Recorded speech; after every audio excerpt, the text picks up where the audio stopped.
Well, I'm joined now by historian Dr. Miranda Kaufman, who's written extensively about Africans in Renaissance Britain. Is it a subject that is undersold in this country? Certainly.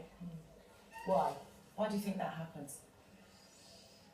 We have so much amazing history in this country, and any historian you brought on here would make a case for their particular bit, and of course I would like my subject to be discussed more. Is it an embarrassment, a denial, that we don't talk about it more? An embarrassment at our past? I think it's a very uncomfortable subject for everybody in this country, not just the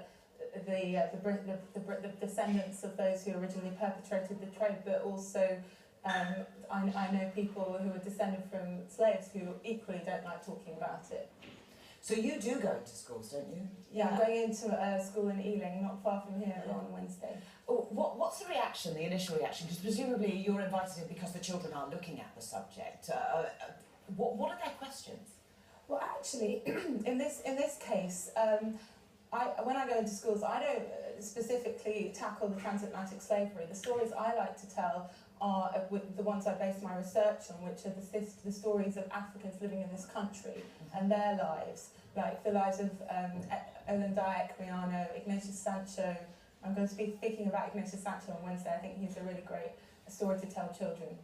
And does it alienate them in some ways from Africa? There's a danger of stigmatising the African nation when you talk about... I think this is a key danger that I've heard mothers of children in schools talk about, that what's really damaging for all the children in the classroom is if the first time they hear about Africa in their classroom is in the context of the slave trade, because Africa has a long and interesting history for centuries and centuries before the Europeans turned up.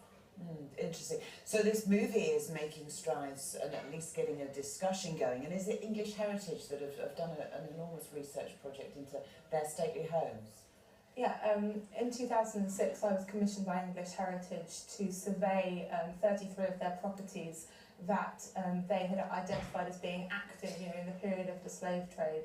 And I found 26 of them had some sort of link to slavery, but the level of strength of those links is really disparate, and it's not just about being built on the proceeds, there are just much more widely spread links, like through the banking world, through perhaps marrying a Jamaican heiress, or completely different stories.